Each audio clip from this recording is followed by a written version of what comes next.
So we're going to talk about the deep state. Who here has heard about the deep state before? Raise your hand if you've heard about the deep state. Okay, almost everybody. That's good.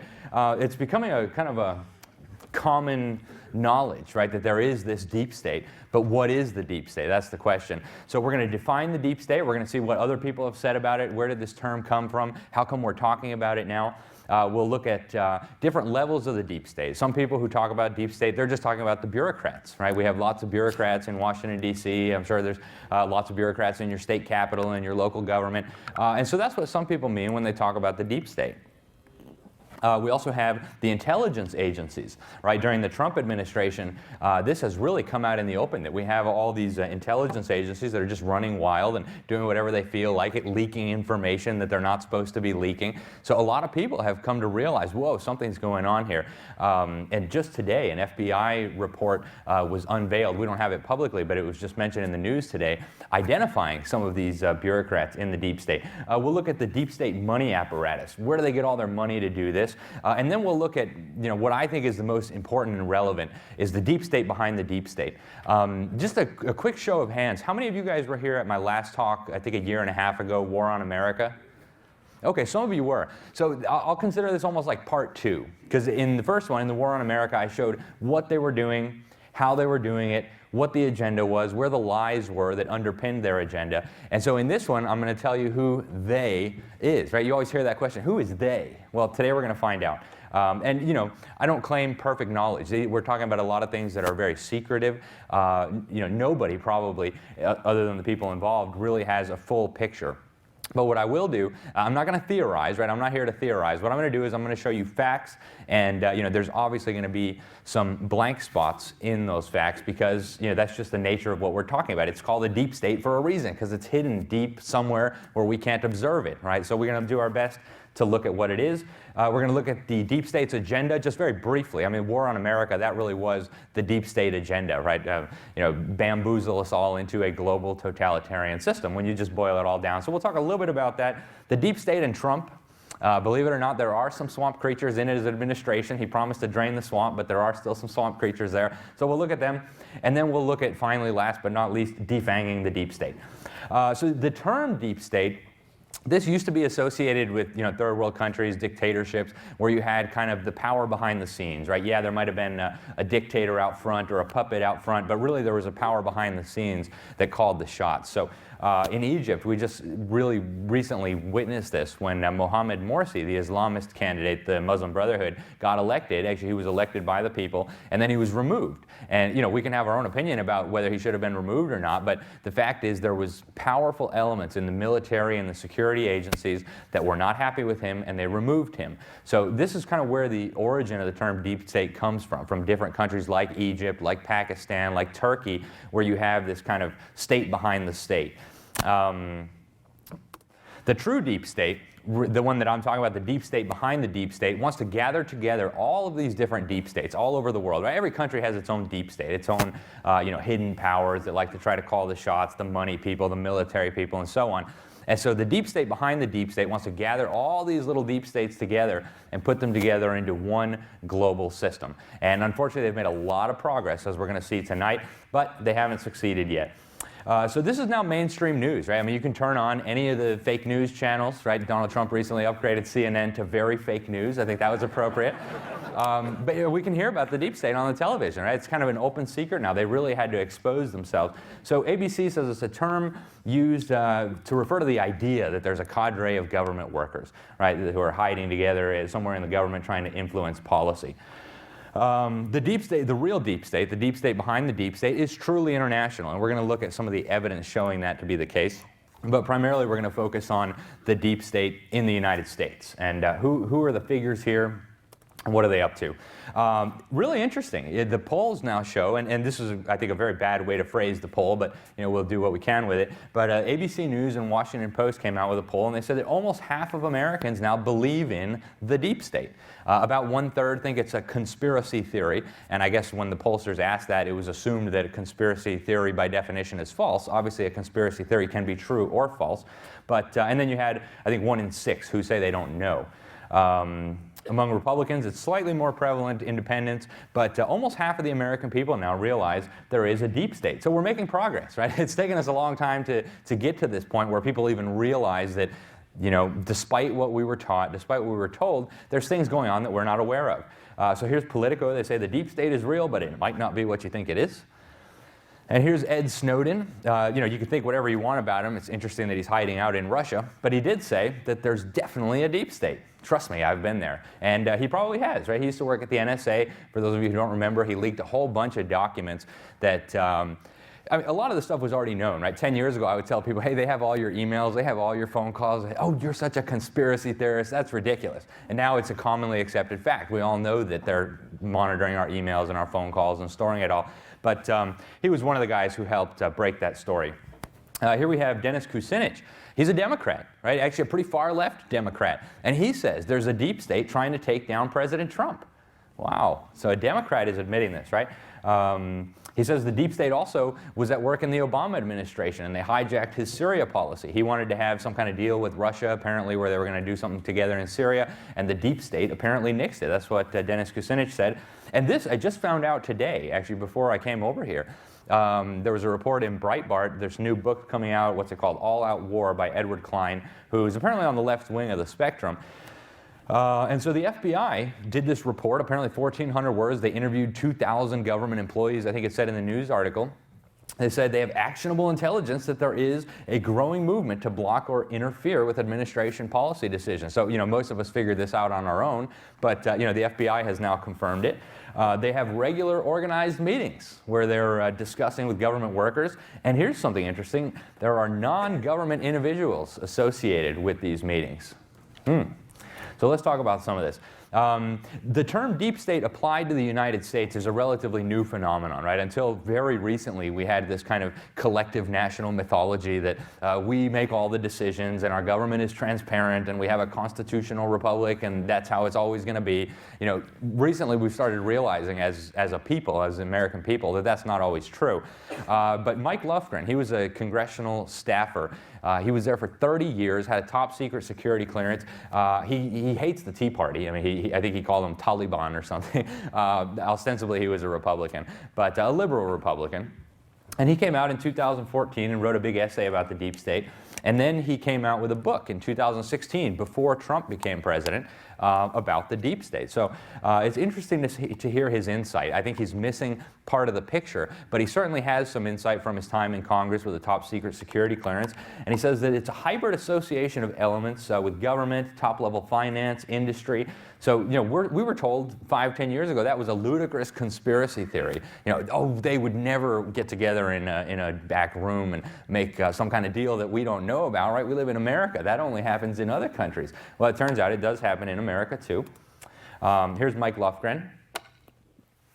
Probably has some Swedish ancestors somewhere with a last name like that. And there's his book, 2016 book, The Deep State, The Fall of the Constitution and the Rise of a Shadow Government. So actually this is not a new phenomenon, but it's new, I think, that people are starting to come across this.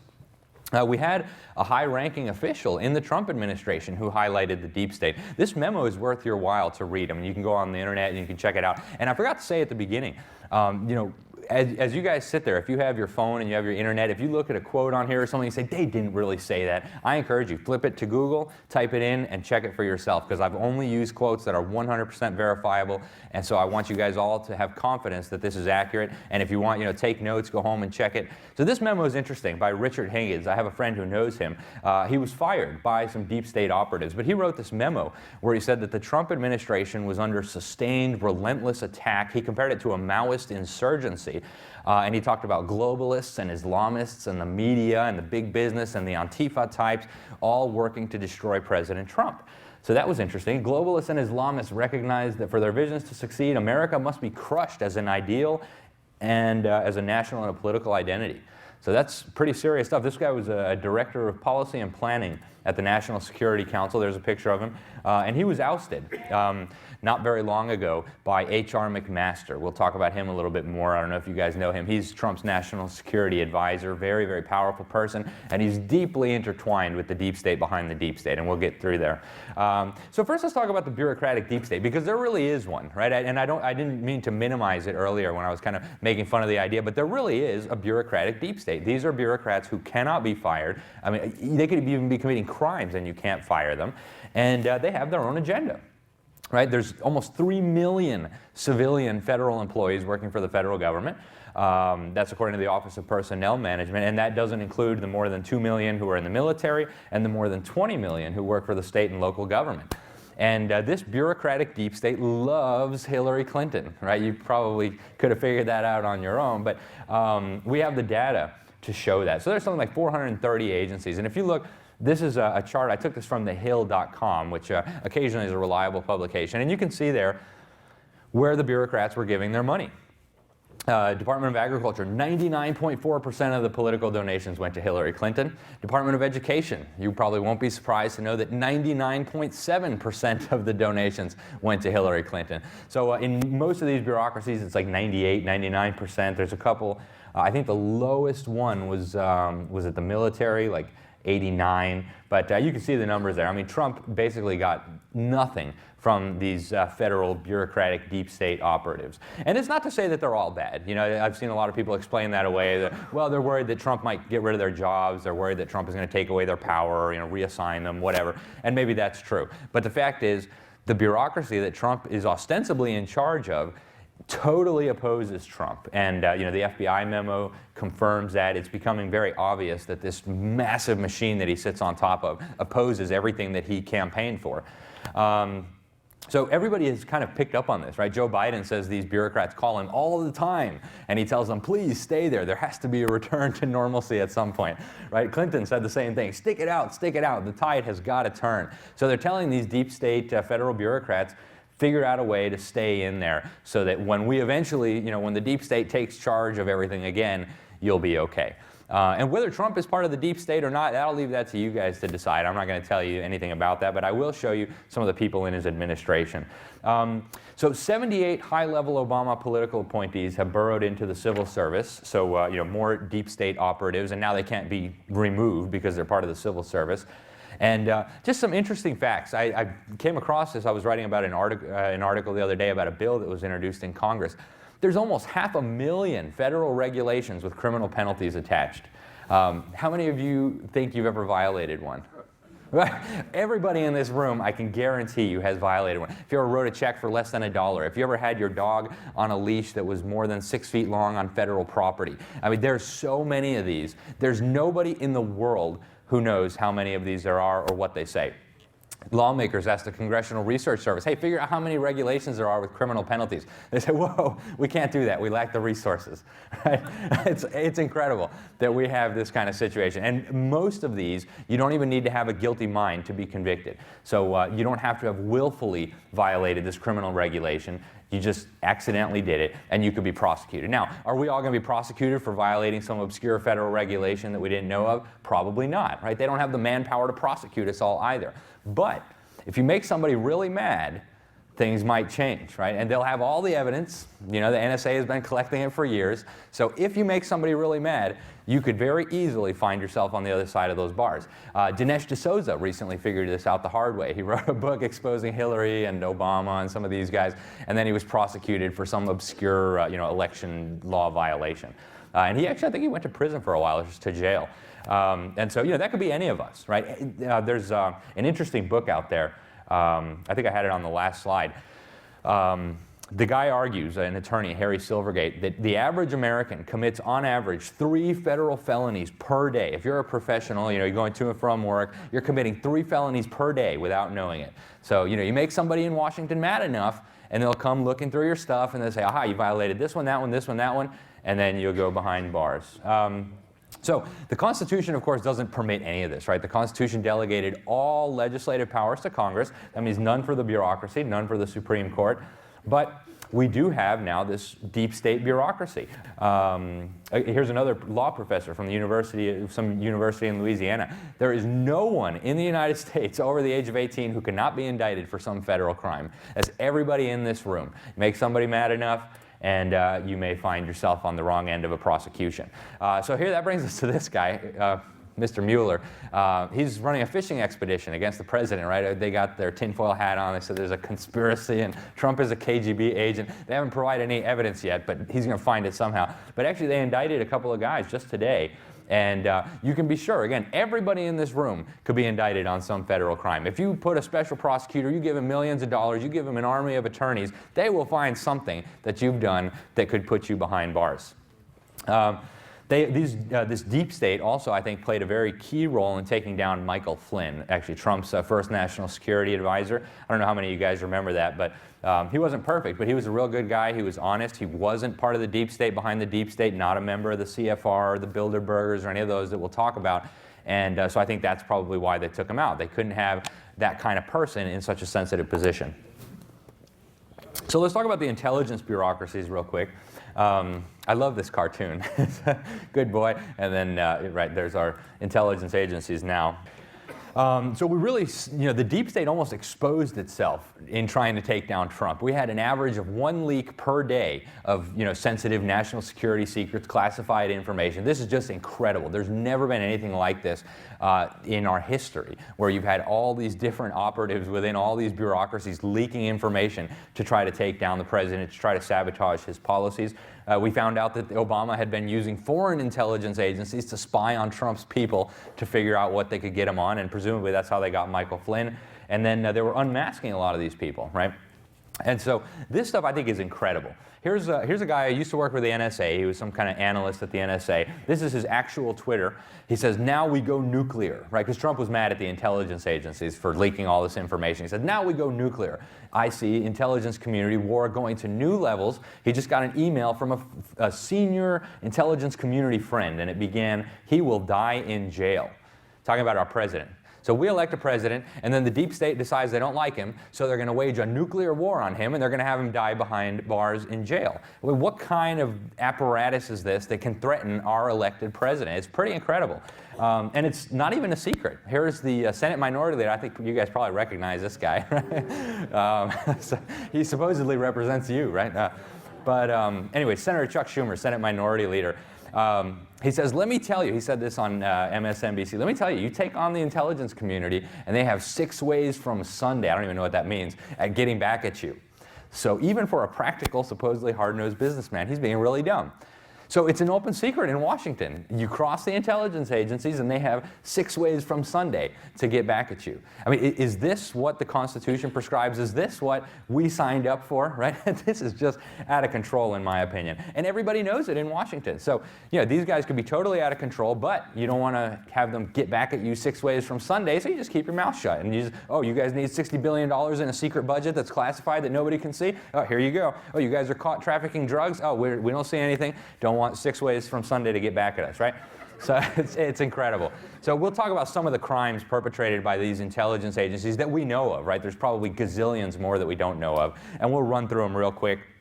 I encourage you guys to look at this stuff for yourself, because I'm only going to cover a fraction of what we know about the criminality of these agencies. And I'll say, as a caveat, not everybody who works for these bureaucracies is a criminal. There's plenty of really, really good people in there. In fact, I know some of them. There's good people in the NSA. Some of them have actually resigned to blow the whistle on some of this stuff. We'll talk about Binney.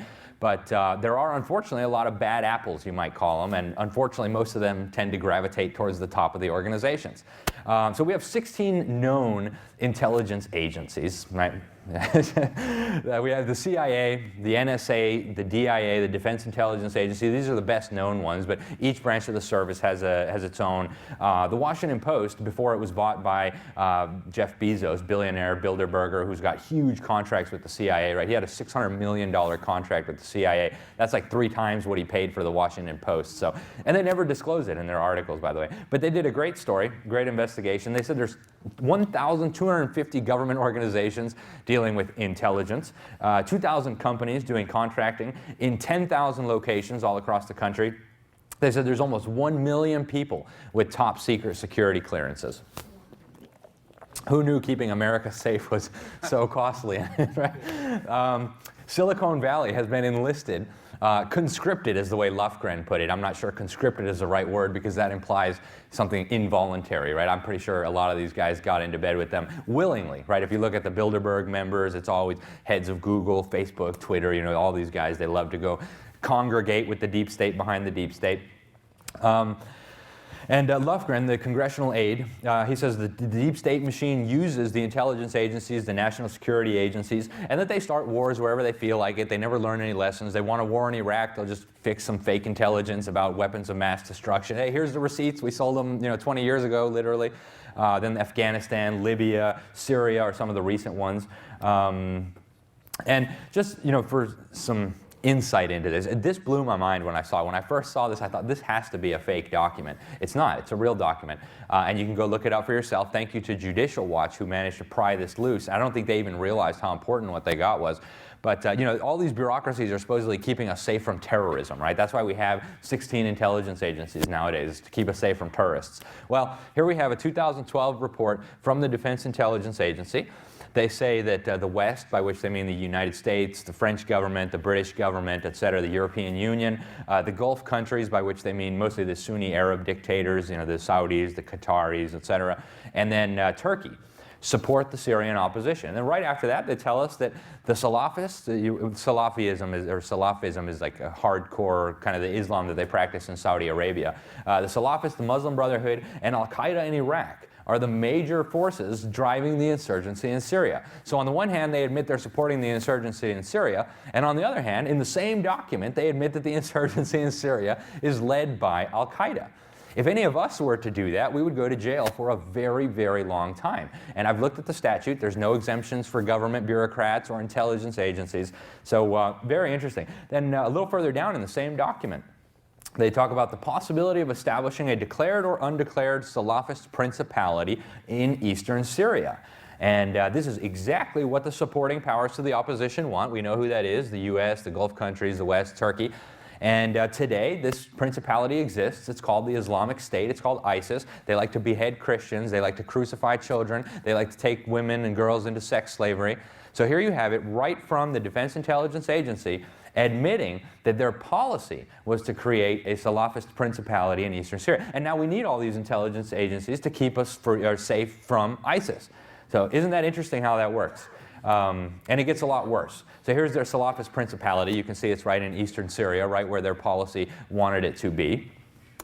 And I talked a little bit about this in War on America, right, how they were doing it. Just incredible stuff. Go look at the document yourself. I don't expect you to believe me. The document is available now publicly. Trump said this too, you know, so it's not even at this point out of the ordinary, but Trump said that Hillary and Obama are the co-founders of ISIS. And, you know, people kind of laughed like it was funny, but he was right. He was absolutely right. And we have smoking gun evidence that Hillary and Obama and the deep state behind the deep state were the creators, the co-founders of ISIS. And that's shocking to a lot of people, but that's what the documents show. And thank you to Judicial Watch for getting out of that, or for getting that document out. We also have a lot of fake terrorism, right? There was an interesting study done by the Human Rights Watch. They said almost every single alleged terror plot in the United States after September 11th was orchestrated or helped along or even created from start to finish by the FBI. New York Times found the same thing.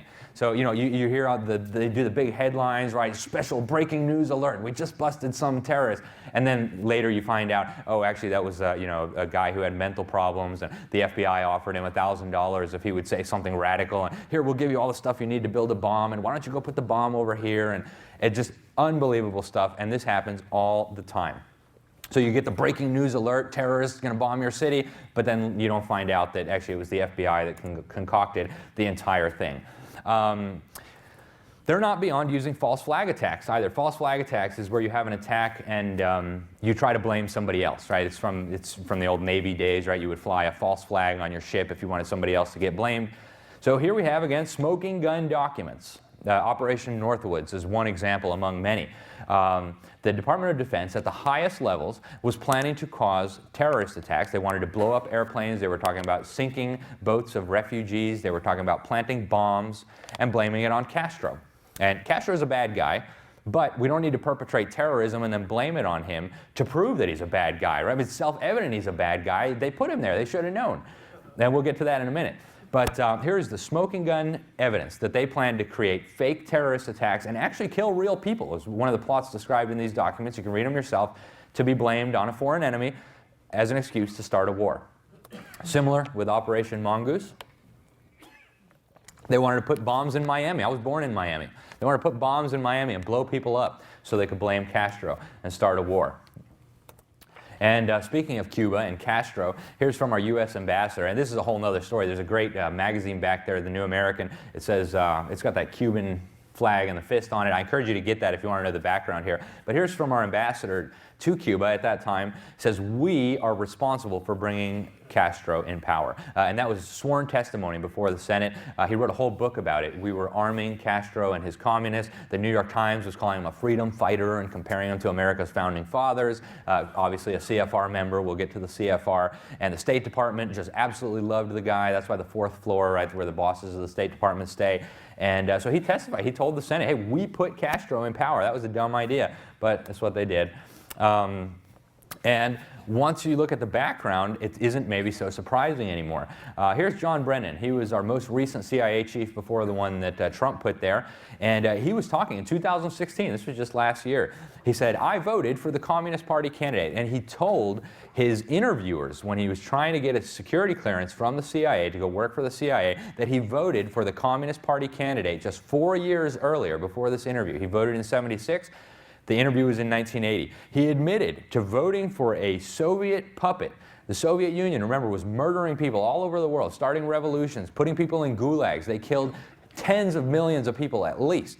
And he told them, I voted for the Communist Party candidate. They said, here you go, have a security clearance. And then he ended up in charge of the CIA. Pretty incredible, right? They're supposed to be protecting us from communists. And instead they're putting communists in charge. Pretty crazy. And this is not a new problem, of course.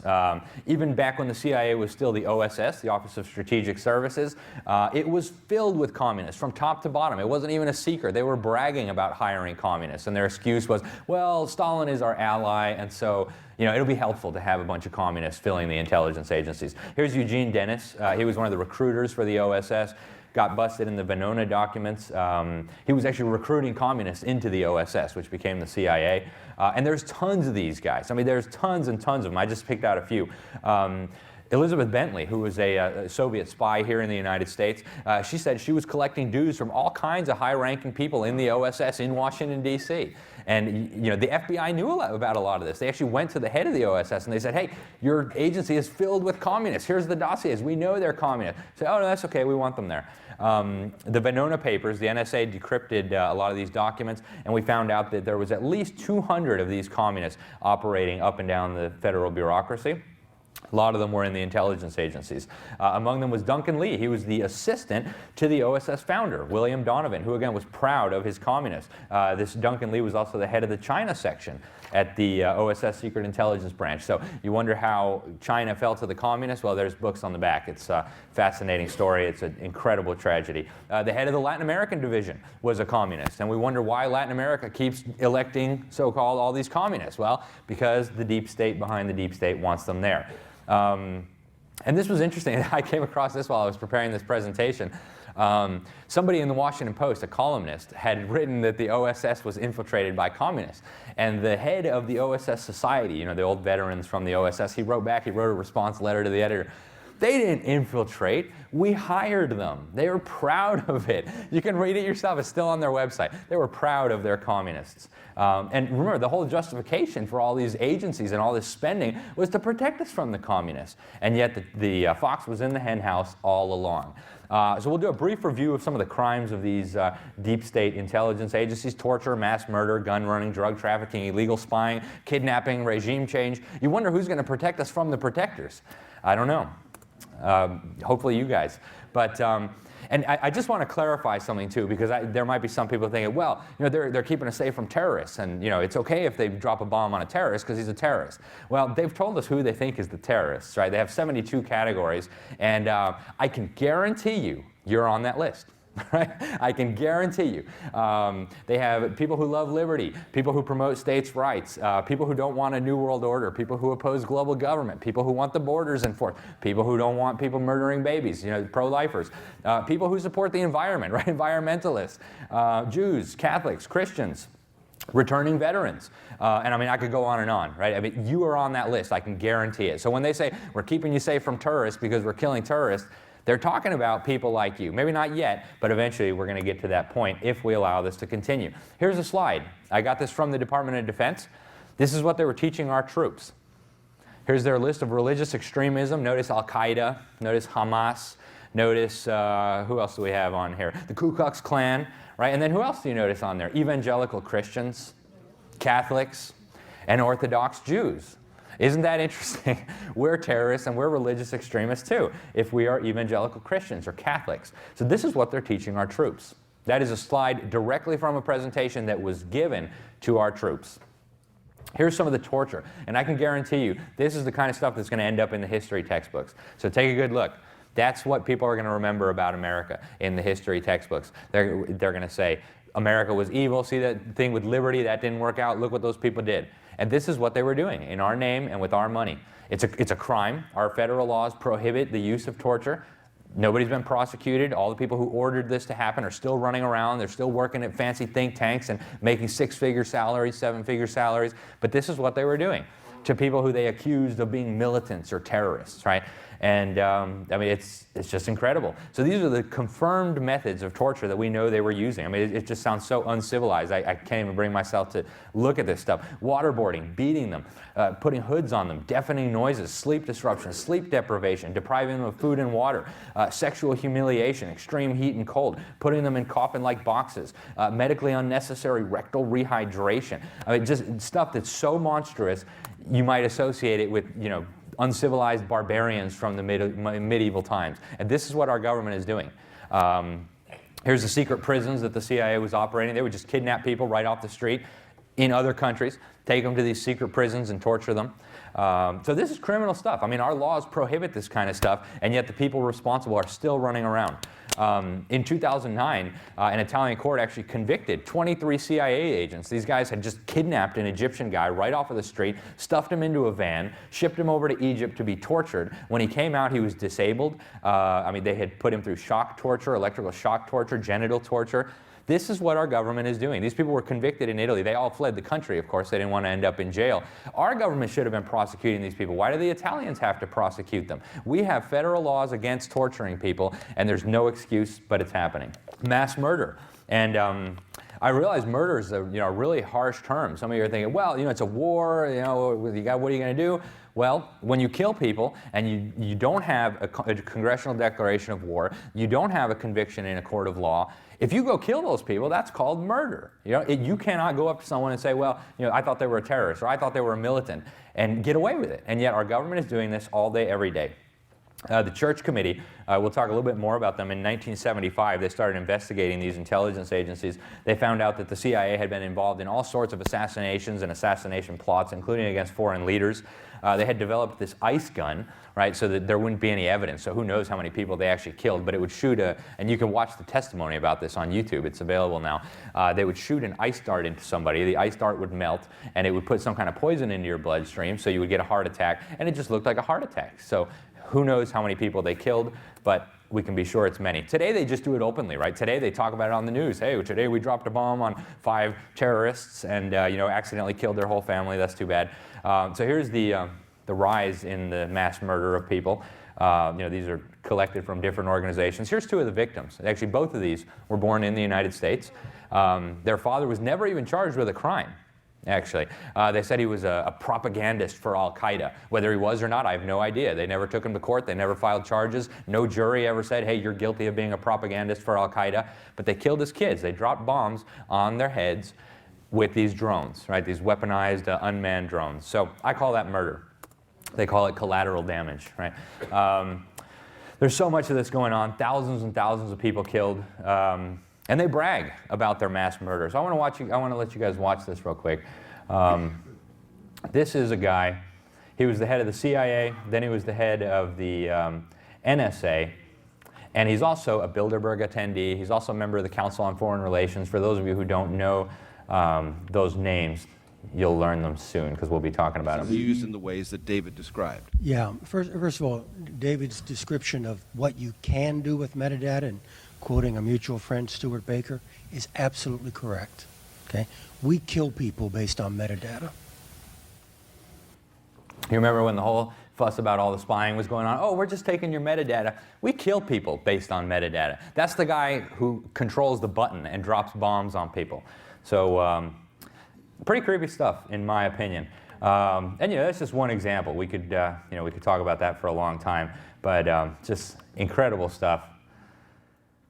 There's William Binney. He's one of the whistleblowers. He came out way before Snowden, and he told us everything we needed to know. Hey, they've got 80% of your phone calls stored in some data center somewhere, right? They've got all your emails.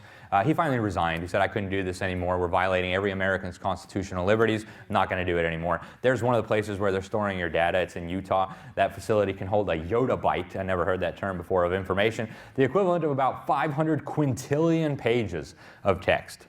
So you can imagine how many of your emails they can store in there, right? And we had warnings about this. Senator Frank Church warned back in 1975, if the NSA were ever to turn these capabilities on the American people, they would know everything. If we were ever to end up with a dictator, there would be no way to fight back because they would know everything. Now, multiply that by 1 million, and that's where we are today. They know everything. They can listen to your phone when it's off. They can turn on the camera on your laptop. And we know this all for a fact because whistleblowers have come out and told us about it. They can know anything they want to. Even Congress gets spied on by these people, believe it or not. So, Senator Chuck Schumer, he wasn't lying when he said they have 6 ways from Sunday to get back at you. This is Dianne Feinstein, who, she's normally an apologist for the deep state. She loves the gun bans and the big government and the spying. And she found out that the CIA had been spying on her committee. Her committee had been investigating this torture that we looked at. The CIA was spying on their computers, deleting files out of their computers, reading their emails. So even Congress is not safe. If you think you're safe, when Congress is not safe, you've got another thing coming. And she says, oh, it might have violated the separation of powers. It might have violated, are you kidding me? So they also do gun running. Right? Do you guys remember Operation Fast and Furious? Obama and his buddies got caught sending weapons to Mexican drug cartels, and then when they got caught, they're like, oh, we were investigating somebody. Then we found out the guy they were investigating was already on the FBI payroll.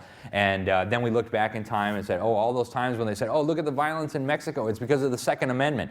No, it wasn't. It was because you were sending them weapons. And what did you think was going to happen? Then we found out they were sending weapons in Syria to the terrorists in Syria and in Libya, actual Al-Qaeda people. I mean, people who were carrying Al-Qaeda flags saying, hey, I'm Al-Qaeda, who will listen to me? I'm Al-Qaeda. They were sending heavy American weapons to them. They got caught drug running 1 million times. I could have shown you a video of the head of the DEA at the time, Robert Bonner. He went on CBS, national television. He said, yep, I caught the CIA bringing 1 metric ton of cocaine into this country in collaboration with the Venezuelan government. What happened? Absolutely nothing, right? They just continue.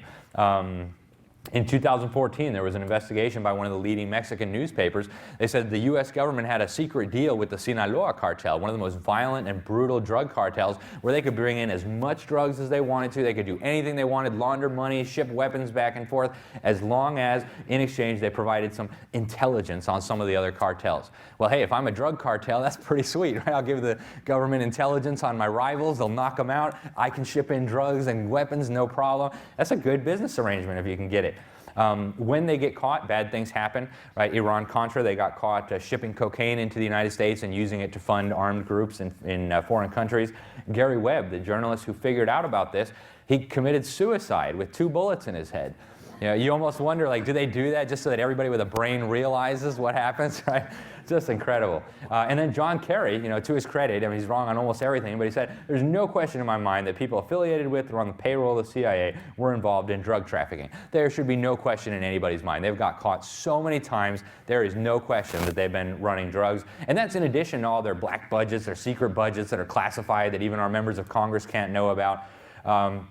They've overthrown at least 7 governments. It's probably a lot more than that. 7 governments is what foreign policy counted. They helped put the European Union into place, right? We have the declassified memos now. They were funding front groups and AstroTurf groups in Europe, the Federalist Youth, right? So that the Europeans could be conned into surrendering their national sovereignty, their right to self-government, and imposing this, super state USSR-like monster called the European Union, where they have a fake parliament that doesn't make laws, and just unbelievable stuff. That's a talk for another day. But their goal, and actually if you take a look at this here, this isn't even really very much of our writing. This is just stuff from the congressional record. You can read the bills that they were putting in, the statements they were making. Their goal was, we'll form an Atlantic Union first, and then from there we'll move on to a global government. So that was the agenda with that, and this was the CIA deeply involved in this. Not just the CIA, but the CIA was crucial. There you have the European Union, right? That is actually the European Union's parliament over there on the far right. In the middle, the one with the yellow stars around it, that is an actual poster produced by the European Union celebrating their parliament. And the other two drawings, that's the Tower of Babel, right? That's an artist's depiction of the Tower of Babel. The resemblance is not a coincidence. MK Ultra. So the CIA was actually involved in mind control experiments. And 10 years ago, if you had said that, they'd say, oh, that's so silly, that's so ludicrous, you're a conspiracy theorist, blah, blah, blah. Now we have the documents, at least some of them, right? A lot of them were destroyed deliberately to avoid complying with Congress and judicial requests and so on. But MK Ultra, you can read these documents yourself. They were using LSD, mind-altering drugs, all sorts of different things to see if they could control people's minds. They were doing experiments on unwilling subjects. They were going to mental institutions. They were even doing this on children. Some of it involved torture, sexual crimes. I mean, just stuff that's so monstrous, you don't even want to think about it. And we have some of the documents about it. MK Ultra is the name of the project. Operation Mockingbird. Again, we have a lot of the declassified documents. The CIA was recruiting journalists to serve as propagandists. They got hundreds of journalists to serve as their agents, right? A lot of them were at the biggest newspapers, magazines in the country. A couple of names here, right? Joseph Harsh of the Christian Science Monitor, Henry Luce, the founder of Time magazine, and on and on and on, right? Who could forget this guy, William F. Buckley? So he was actually working for the CIA for a number of years down in Mexico. He founded the National Review, right? Probably some of you guys remember the Never Trump stuff. And he was a big enemy of the John Birch Society. It's not surprising why. We'll talk more about him when we get to the Council on Foreign Relations and the Skull and Bones. He was a member of both. And so that's a little bit about the intelligence agencies, just a quick roundup. We'll look at their money men and their money operations.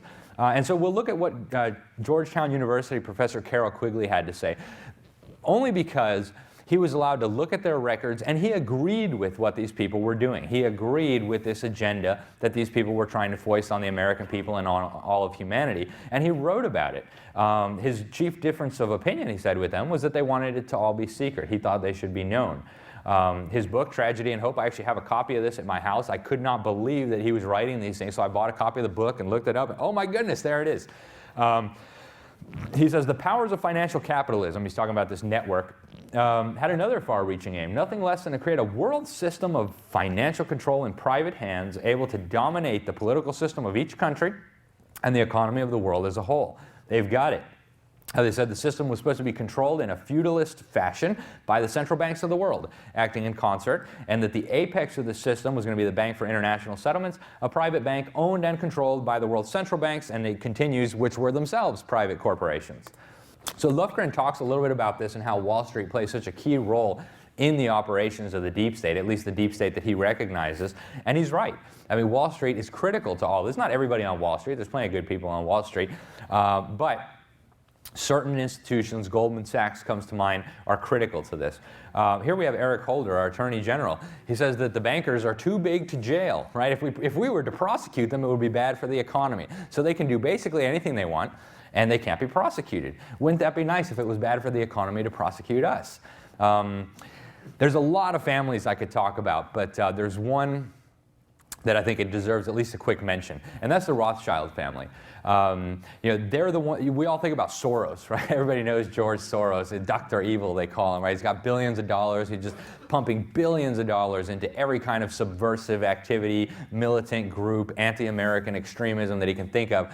Well, the Rothschilds are the ones who funded George Soros to get his start. So that gives you some perspective on how powerful these people are. And they brag on their website. You can go to their bank's website. They say, we've been at the center of the world's financial financial markets for more than 200 years, and they're not lying. They really have been. They say they can be closer to current issues than any other global financial institution, and they are not lying. Here's from an apologist for them, what's his name, Niall Ferguson, and he's a deep state guy all the way through and through, member of all these organizations, and he writes in his own book, the Rothschilds had decided the outcome of the Napoleonic Wars by putting their financial weight behind Britain. So this is a family that could decide the outcome of wars between the most powerful governments in the world 200 years ago. And they're even more powerful today. So that should give you a little bit of understanding of how powerful they are.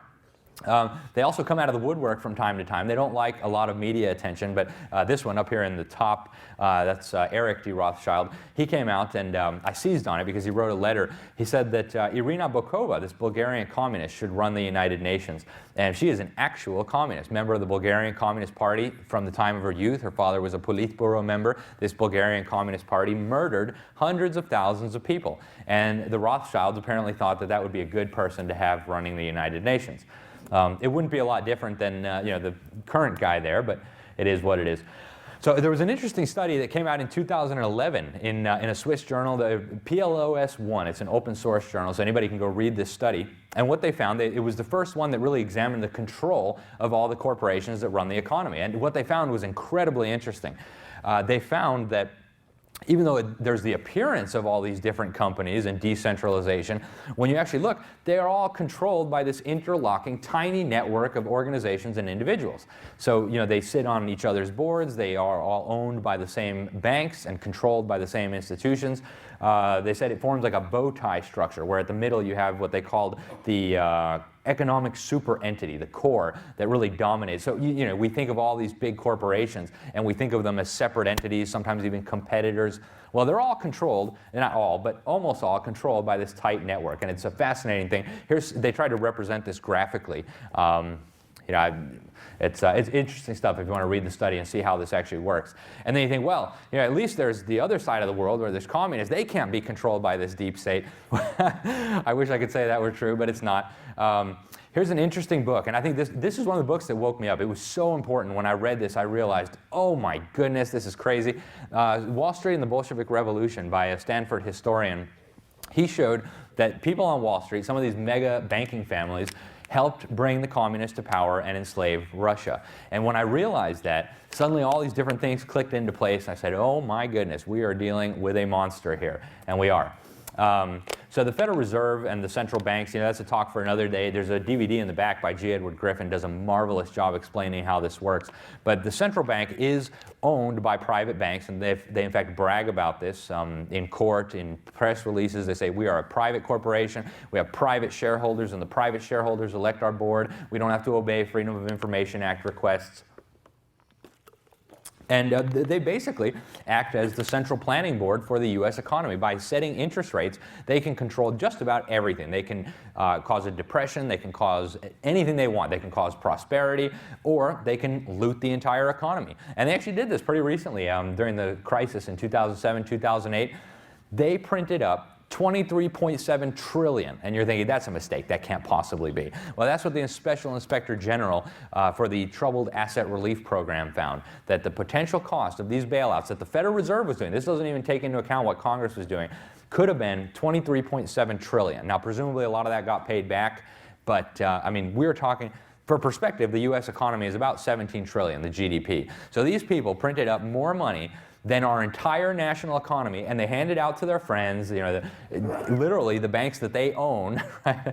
And it's just an incredible process. Study came out, the central banks and the governments now own $30 trillion worth of stocks. So it's actually pretty new for the Federal Reserve to be involved in the stock market. That happened after the 2008 crisis. They didn't used to do that. Now they just buy stocks, right? They want a stock to go up, they just print up some fresh money, put it into the stock market. And they manipulate prices on just about everything. So there's the value of the dollar. All of that wealth essentially was sucked out of the American people and transferred over to the deep state behind the deep state. A lot of it got sucked into these foundations, which are a crucial component of the deep state and how it operates. So in 2014, the Senate came out with a really interesting report, the Senate Environment Committee and Public Works Committee, and they identified this thing they called a billionaires club that was using nonprofit foundations, tax-exempt foundations, to literally create the green movement, the global warming, the environmentalist movement. It's a really interesting report. I encourage you to read it, but it just gives you some understanding of how these people do. They take all this money out of the economy, then they put it in tax-exempt foundations so that it can't be taxed, and then they use it to fundamentally transform our country, as Barack Obama might have put it. Some examples: we have the Gates Foundation that created the Common Core. We have the Soros Foundation, funds that Occupy Wall Street, the Black Lives Matter, the Catholics for Choice. Of course, he's not a Catholic. He loves to fund Catholic groups, but he describes himself as a god, and he brags that he's an atheist. So interesting that he funds all these Christian organizations, isn't it? In 1952, Congress decided to investigate these foundations. Incredible investigation. G. Edward Griffin did an interview with the lead investigator, this lead staffer on this committee. It's well worth your while. It's on YouTube. It's an hour long. And to just condense what he said into a very, very brief statement, he said that the head of the Ford Foundation admitted to him that their directive was, their goal was, to so alter life in the United States that we could be comfortably merged with the Soviet Union. So that's where they're going with this, right? And the report itself that came out, they tried to get rid of it, but there are still some copies floating around. It is unbelievable. They say that these foundations were funding subversive activities, internationalism, moral relativism. They've directly funded subversion. Education, of course, has been a key component to this. All these foundations have been corrupting education. If you only buy one thing tonight, if you have kids, grandkids, I would say that this is worth your while, this and this. But the reason is because the education has been their key weapon. And in fact, this is what the Reese Committee found out. They said this revolution could never have happened had they not hijacked the educational system. So, if you do nothing else for the cause of freedom, for the cause of America, protect your own kids, right? If you don't have time to get involved, at the very least, protect your kids, protect your grandkids from being dumbed down, from being brainwashed and indoctrinated, from being made illiterate. I mean, that's the very least we can do, right? What higher priority could we have than our own kids? So to understand the mechanics of it, I really encourage you to learn more about that. And so now let's look at the deep state behind the deep state. And I'm running up on time, but a bunch of dead people, right? So there is a deep state behind the deep state, right? It's not just the bureaucracies. It's not just the intelligence agencies. There is a deep state behind the deep state. So we're going to go through a couple of these. There's a lot more that we could have talked about, but I chose the ones that I thought were most important, most relevant to focus in on. We've got the CFR, the Council on Foreign Relations, Bilderberg, Trilateral Commission, and then we've got two secret societies we'll look at. And there's obviously a lot more, but I think two are especially noteworthy, the Bohemian Grove and the Skull and Bones Society. We have, and I know this quote is so overused, but I think it's just so important to establish the truth of what I'm going to be saying for the rest of this. This is in his own book. I mean, you can go to don't buy his book. These people already have more money than you could ever possibly fathom. But go to the library, just pick it up and read it yourself. It's on page 405. It's in his memoirs. It says, some even believe that we, the Rockefeller family, are part of a secret cabal working against the best interests of the United States, characterizing my family and me as internationalists and conspiring. So he's the one using the word conspiracy, not me. Conspiring with others around the world to build a more integrated global political and economic structure. One world, if you will. And then he says, if that's the charge, I stand guilty and I am proud of it. So he's proud to be a conspirator working against the best interests of his country with a secret cabal to form one world. So, I mean, we could stop right here. So there you go, right? But let's take a look at these others that he's conspiring with, and let's see, what they're up to. There it is from his actual book, right? It's underlined there, page 405. And back to Quigley from Tragedy and Hope. He says this idea that there should be two political parties with different ideas, right? One of the right and one of the left. That's silly. That's that's acceptable only to doctrinaire academic thinkers. Instead, the two parties should be almost identical so that we can throw them out at any time and we're not going to get any profound shifts in policy. Does that sound familiar? How many times have we gone through, the Republicans are bad, we'll elect some Democrats. Oh, the same stuff. Oh, the Democrats are bad. Let's go and elect some Republicans. And nothing changes, right? At least nothing of substance. We have some new rhetoric, but the policies continue. And that's why. And then he says, this guy, Carol Quigley, says there does exist, and there has existed for a generation, it's probably even longer, an Anglophile network which operates to some extent in the way that the radical right believes the Communists act. This network we may identify as the roundtable groups, and it has no aversion to cooperating with communists, and frequently does so. Isn't that interesting? So straight from the horse's mouth again. So two of the key groups, he actually identifies two of these key groups, the Council on Foreign Relations in this network, and its sister organization in Britain, the Royal Institute of International Affairs. It's called the Chatham House sometimes. Their logo means everywhere, right? I don't know if you guys saw a little horse carrying the banner. Pretty creepy. Founded in 1921 by the deep state behind the deep state, the mega bankers, and we won't go into a lot of the history, but here's Hillary Clinton. I won't play the video just because I have the quote right here, but she said, "We get a lot of advice from the council." And she was talking to them in Washington, D.C. So that will mean I won't have to go as far to be told what we should be doing and how we should think about the future. So we know the Democrats put a lot of stock in what this organization says, right?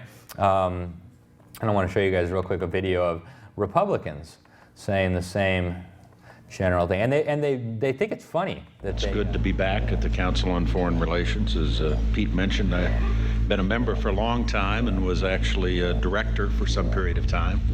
I never mentioned that when I was campaigning for re-election back home in Wyoming. They think that's so funny. We're so stupid. Ha ha ha. That's really funny.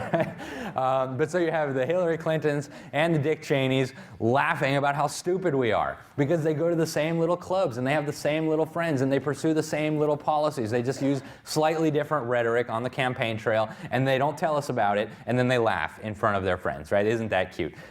But so that, it just gives you an idea. So we're talking, it's totally bipartisan. There is no Republican and Democrat when you get to the deep state behind the deep state. So they have a little letter next to their name. But, these are some of the people, right? They have thousands of members.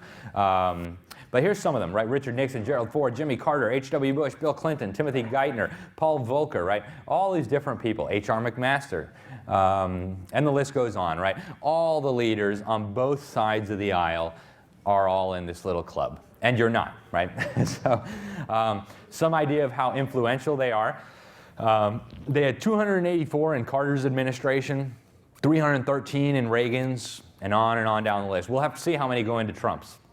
It seems to be a lot less than the others, but we're still early on in the session and a lot can change, right? A lot of threats can be made, a lot of blackmail, right? We showed earlier they were spying on Congress. Who knows who else they're spying on, right? And if they're spying on Congress, they could blackmail people, right? They could blackmail Supreme Court justices. They could even blackmail the president, right?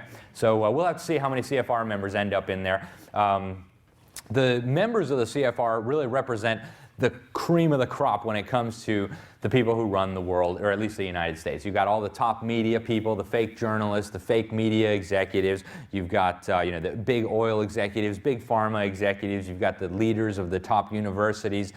You've got the big columnists. You've got lots and lots and lots of members of Congress, both currently sitting and retired. You've got all the bosses of the intelligence community, right? The guys who like to brag about how they kill people based on metadata, all members of this stuff. All the important bureaucrats, the military brass, the people who run the central banks, the people who run the foundations, they all are members of this little club, and we are not. If you want to find out if someone's a member, they make it very convenient. You can go to their website. It's cfr.org/membership, and you can find out if you're a member of Congress or your favorite bureaucrat or your political party leader is a member. And I encourage people to do that. And actually in the back of this book, there is a list. I'm not sure if it's totally up to date, but you can find a big list of people who are members. There's also corporate members of the CFR. They have Goldman Sachs, all the mega banks, J.P. Morgan, Bank of America, Citi, Deutsche Bank, all the big oil, right? All the military-industrial complex. These people that take tax money and allegedly keep us safe. And some certainly do in some ways, but a lot of them are just profiteers. We've got all the big media too, right? News Corporation, the owners of Fox News, Wall Street Journal, New York Post, all these ones that are supposed to be conservative are also part of the club. And you wonder why we don't hear about the club on Fox News or in the Wall Street Journal. Well, there's why, right? It's not hard to figure out. And people have actually come out of this organization and have tried to blow the whistle on this. Admiral Chester Ward, who was a very important guy in the Navy, served as the judge advocate of the Navy. He came out, he wrote a book with Phyllis Schlafly, where he said that their goal is global government. He said not every single person in the organization believes that, but most of the members do. He said there's no term of revulsion carrying a meaning so deep as America First. Right? And we wondered why they hated America First so much. He also said, Chester Ward, in that book, Kissinger on the Couch, he said that within the CFR, there is a much smaller group, but more powerful, made up of Wall Street international bankers and their key agents. And so basically what they want, he says, is to be in control of a global government through the banking system. And he said this is headed by the Rockefeller brothers. And they'll actually tell you their agenda in their magazine, Foreign Affairs.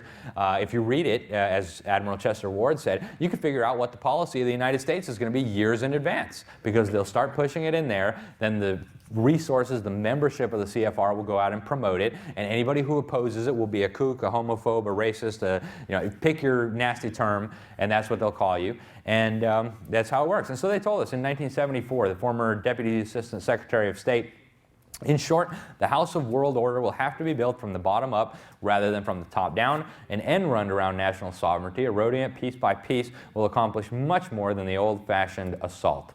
So they recently said that deep state, that doesn't apply to the United States. Here it's all transparent. Sure, if you believe that, I've got some beachfront property in Nebraska. You can see me later. So if you want to learn more about the CFR, and I encourage you to do so, great book. Shadows of Power, and then there's also a reprint of an article that James Perloff wrote in the New American about the CFR. Very highly recommended, because you can't understand American policy, especially American foreign policy, without understanding the CFR. So the Trilateral Commission is a similar group. It's more elite and more international, founded by Rockefeller, the guy who bragged about being a conspirator. And he founded it in 1973 with this guy, the late Zbigniew Brzezinski. He just died. He and Rockefeller both, by some weird coincidence. I think they died this year, very recently. And he wrote a book in the early 70s, Between Two Ages, America's Role in the Technotronic Age. And in the book, he says America is obsolete, and he praises Marxism. And I could show you the quotes, right? He says Marxism is a vital and creative stage in the maturing of man's universal vision. Isn't that cute, right? All these wonderful praises for Marxism. No mention of the 100 to 200 million people who have been murdered by Marxist and Leninist regimes. The key goal of the Trilateral Commission was always what they called this new international economic order. And Patrick Wood, who's a friend of mine, really good researcher, he wrote this book with Anthony Sutton, Trilaterals over Washington, and he figured out much later that what they were really going after was not even Marxism. It's what he calls technocracy. And if you want to see what a technocracy looks like, communist China is moving very quickly in that direction. So not a good thing. Centralized control of the economy. He also admits in the book that the real goal is a global government, but it's not going to be achieved by just starting off with a global government, right? So we got to start with these regional governments. We got to unite the communist and non-communist world, and then we'll have a global government. And he repeated this in 1995 at a summit organized by Mikhail Gorbachev, the former dictator of the Soviet Union. And he said, we do not have a new world order, and we can't leap into a world government in one quick step. We need, for genuine globalization, is progressive regionalization. And so that's what we see with the European Union. Who knows there's an African Union. There's a union of South American states. Putin is building a Eurasian Union, openly. It's not even a secret. So you have all these unions popping up all over the world, and it's all by design, right? They're going to move toward larger, more stable, more cooperative units until you finally get the New World Order, is what they call it. He bragged before he died that all the key foreign policy decision makers in the Carter administration were members of the Trilateral Commission. And Obama called Zbigniew Brzezinski one of our most outstanding thinkers. So if you think America's obsolete and you want regional governments on the road to world government and you think Marxism is fine and dandy, then Obama will call you one of the greatest thinkers of our time. right? Barry Goldwater warned about this group and that they were trying to set up a criminal global government. And here's a number of the other groups that I want to talk about that are not secret. I wish we had more time to go through each of these. We don't. Le Cercle is a little bit secret. It's a French-European organization that's pretty secret. But a lot of these are pretty open. They have websites. You can visit the website. You can see their policy papers. But these are all groups that are involved in this push toward world government. So we'll talk about Bilderberg for a minute. This is a really interesting graphic. It was I found it at Business Insider, which is online publication, and in the middle there you have Bilderberg, and all around the inner circle you have members of the Bilderberg, and then from there it's lines to the corporations that they control, the newspapers they control, the government they control, and what you see is that when taken all together, the Bilderbergers run pretty much everything.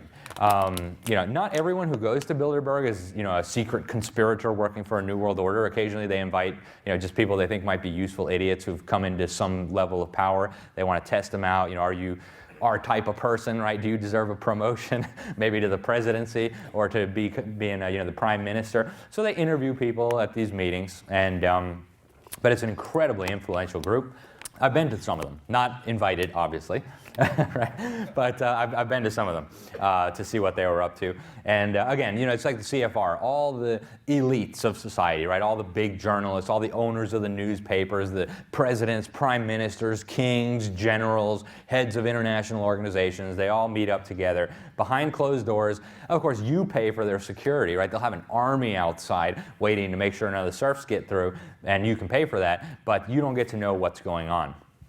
So some of the people who went to Bilderberg before coming into prominence: Barack Obama, Bill Clinton, Tony Blair, the Prime Minister of the United Kingdom, Mario Monti, who out of nowhere was suddenly installed as the Prime Minister of Italy. So it's just a small sampling. These guys go there, they're unknown. Nobody knew Bill Clinton outside of Arkansas. Went to Bilderberg, and then suddenly, oh hey, what a great guy! You'd be a good president, wouldn't you? So now we'll put you on our fake media, we'll promote you, we'll say you're a great guy, and won't that be nice? So there's some of the Bilderbergers, right? Sometimes they don't even put all the people on the list. One of the ones that I went to, they had released some kind of list. They started releasing lists of who goes. They didn't have Bill Gates on there, and then we found Bill Gates sneaking in the back door. Incredible.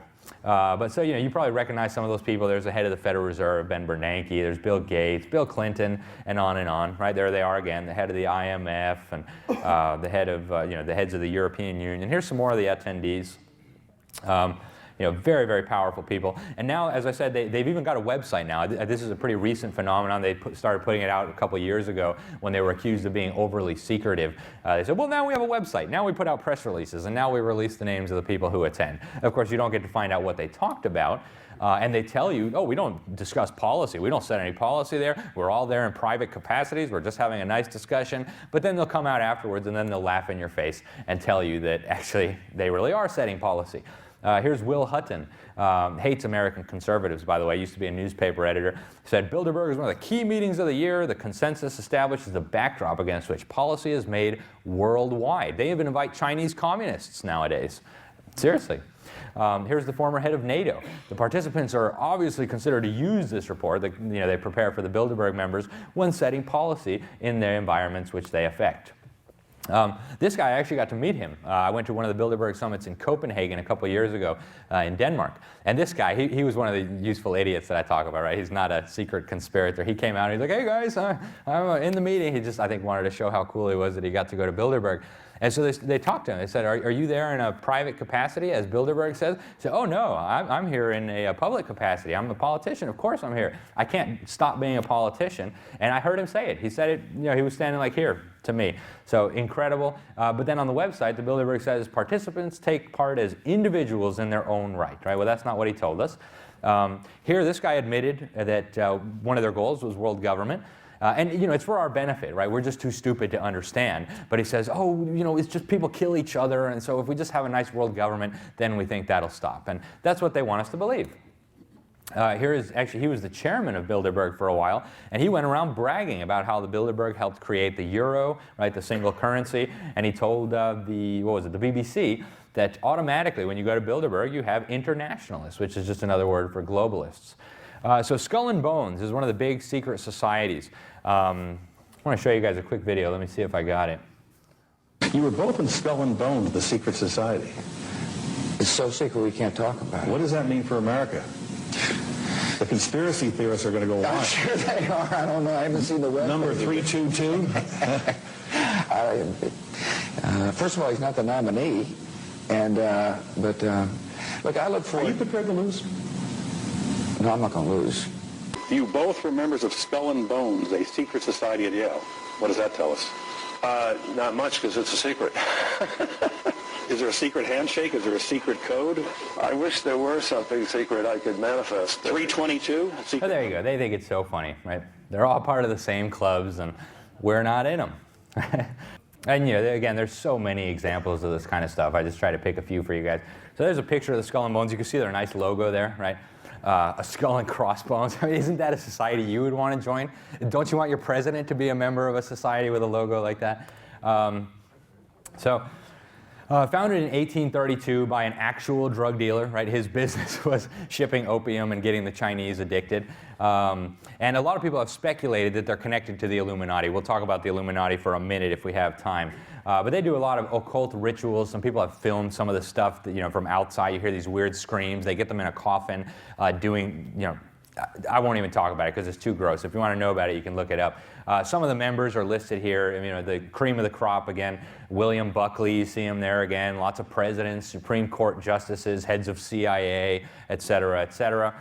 And Anthony Sutton, who I've mentioned a few times here, he wrote a book about them. You know, he wasn't a conspiracy theorist until he found out about Skull and Bones.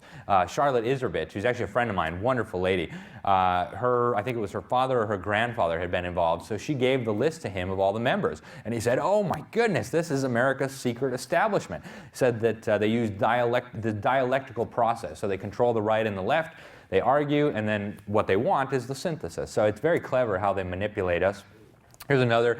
I won't show you guys the video, but Alex Jones, you know, think what you like about him. I love Alex Jones. He snuck into this little secret club, and he filmed them doing one of their little rituals. So here's a still shot of their ritual. They're actually standing in front of an actual 40-foot stone owl doing this ceremony that they call the cremation of care. And if you listen to the video, you hear this horrifying, like blood-curdling scream.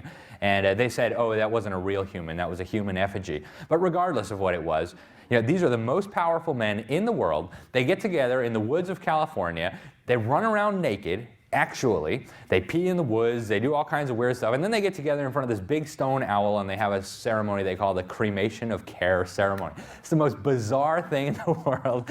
And here, these are our leaders. These are our presidents, these are our senators, these are our Supreme Court justices. They're acting like very weird, right?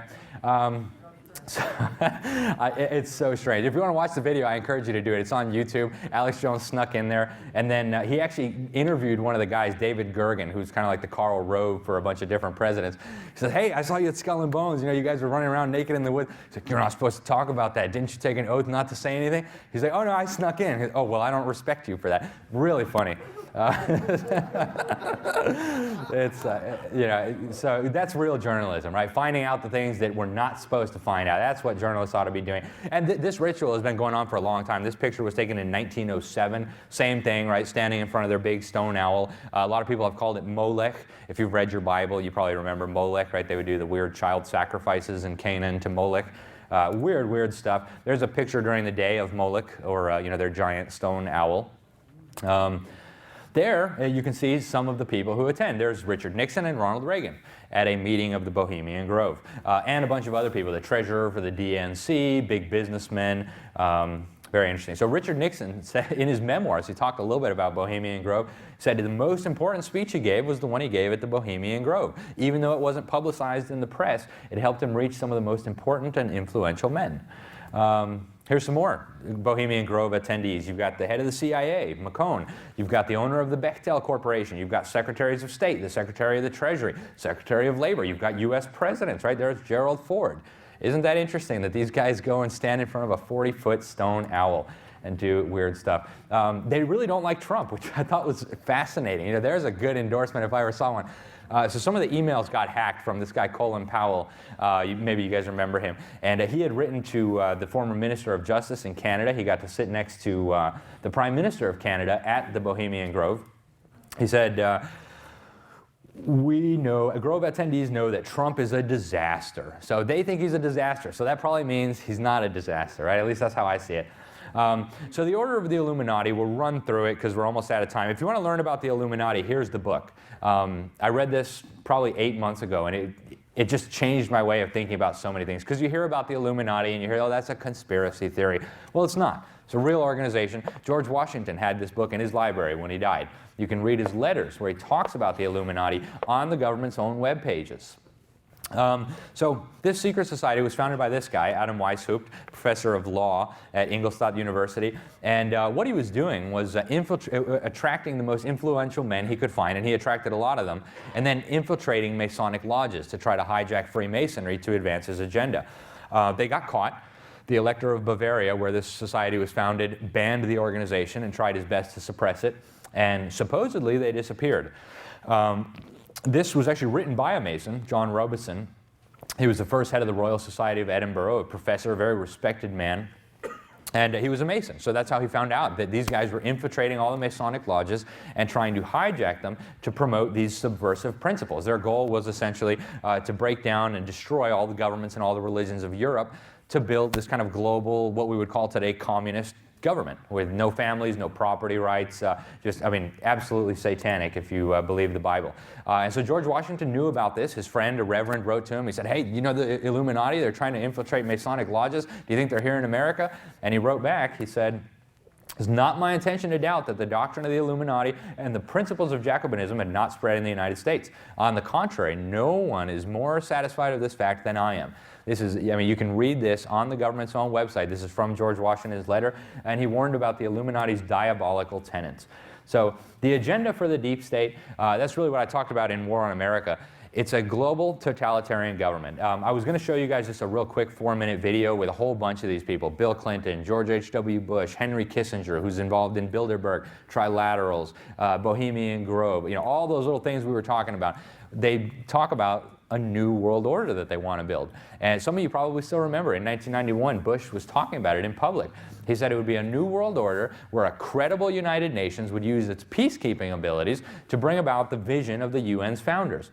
Now, if anybody knows about the vision of the UN's founders, we could talk about our lead guy there, Alger Hiss. He was convicted for being a Soviet spy, and he went to jail. And then, of course, Stalin sent his minions, and a lot of them went to the Bohemian Grove. And so that's the vision of the UN's founders. And so that's the vision of the deep state behind the deep state. They've told us that very, very clearly, and they're using all sorts of different methods. Now let's talk about Trump and the deep state. Trump really campaigned on a platform of draining the swamp. We're going to get rid of what we're talking about as the deep state or the swamp or the insiders. He said we're going to stop the globalists, we're going to promote Americanism, we're going to put all the corrupt, crooked people in jail. And unfortunately, some of them are now in his administration.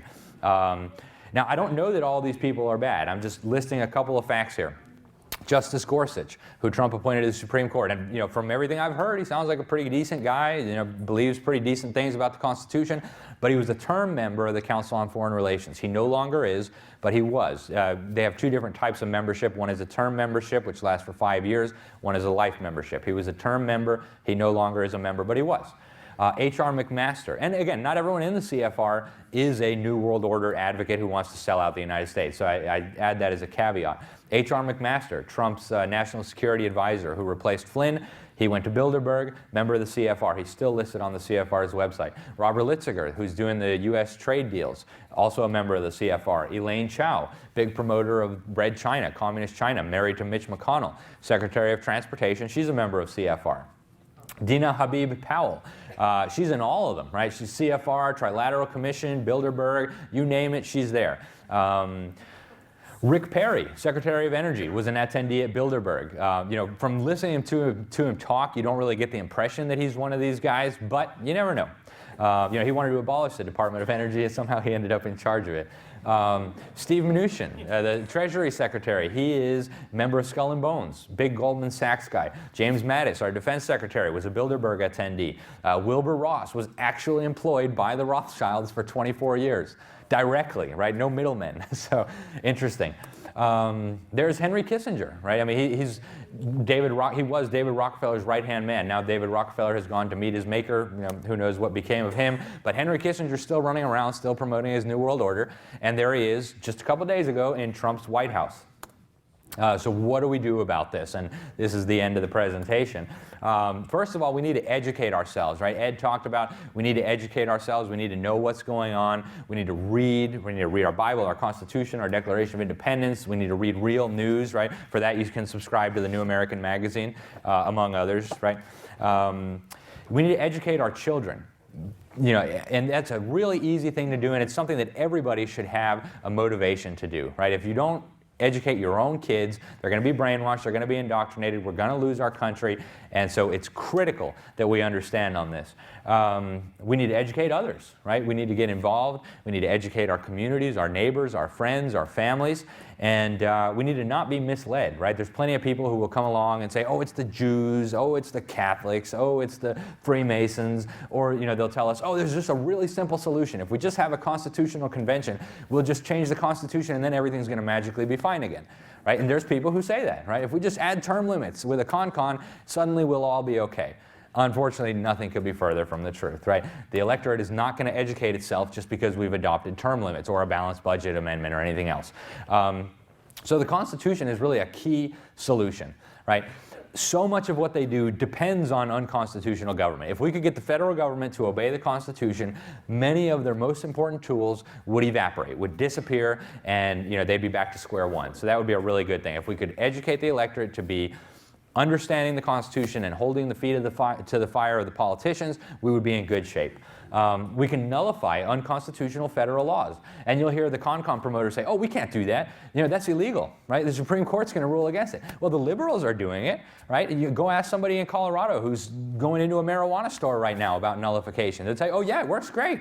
Yeah, there's federal laws that say, you know, marijuana needs to be banned. But in Colorado, they're smoking pot legally. So, you know, think what you want about smoking pot, but the liberals are using nullification. And then on our side, we have people say, oh, no, we can't do that. You know, federal supremacy clause, or it's not going to work. That's absolutely silly. Of course we can nullify unconstitutional laws. That's what Jefferson and that's what Madison said was the rightful remedy to unconstitutional laws. We need to get us out of the United Nations, obviously. Taking back Congress is going to be absolutely critical. And it's not that hard. We don't even need to take back both chambers. If we can get 218 good guys in the House, all spending bills have to originate in the House. All taxes have to originate in the House. So if we could get 218 good guys there, we could shut it all down, right? No more money for unconstitutional bureaucracies. No more money for unconstitutional programs. It would be incredible. And it's, you know, it's not that hard. Use the Freedom Index. I think I have a copy here, right? If your congressman is not obeying the Constitution, and you can prove it right here, you know, here's his voting record, is not obeying the Constitution, then you need a new congressman.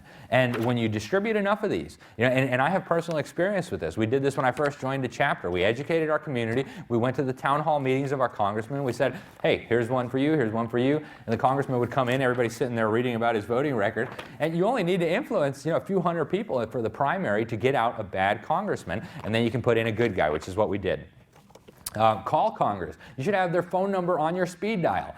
If they're talking about some abominable law that's going to infringe on the Constitution, you should call them and tell them no. They're supposed to be representing you, but they can't represent you if they don't know what you want. The John Birch Society, Ed talked about it a little bit at the beginning. You know, the goal here is to bring about less government, more responsibility, and with God's help, and that's crucial, with God's help, a better world. So the JBS has been around for, you know, almost 6 decades now, providing educational materials, right? All kinds of stuff here. This book, Proofs of a Conspiracy that I mentioned.